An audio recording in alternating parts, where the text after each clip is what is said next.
অল্প একটু পাতাগুলো রোদে শুকিয়ে নিলাম। পরিমাণ মতো ঘি দিয়ে দিলাম, গ্যাসটা অফ করে দিলাম।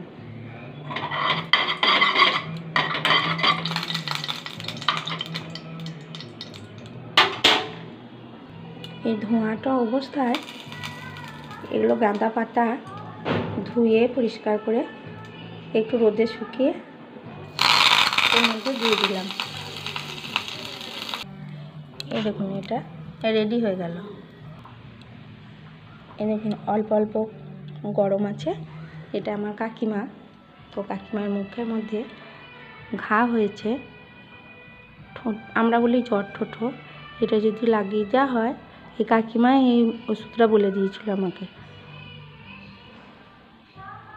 3 দিন 3 বার করে এরকম ওষুধ লাগাতে হবে, একদম নির্মূল হয়ে যাবে। নয় গো কাকিমা?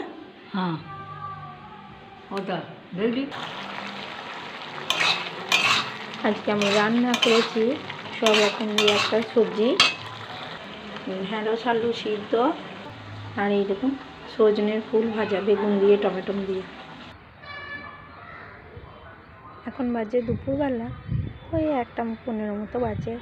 তো আমি এসেছি ছাদে আপনাদেরকে এই মালবেরি গাছটি দেখানোর জন্য। মালবেরি গাছটিতে দেখুন কত ফল হয়েছে।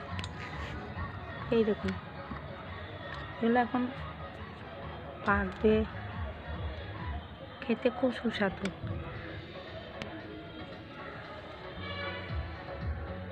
আর এটা তো ডালিম গাছ, আপনাদেরকে দেখিয়েছি এর আগে। গাইজ, আমার তো শরীরটা খারাপ একটু, সেই জন্য মা একটু রান্নার কাজে আমাকে সাহায্য করেছে। এই দেখুন আমার মা ভাতের মার ঝোল দিচ্ছে।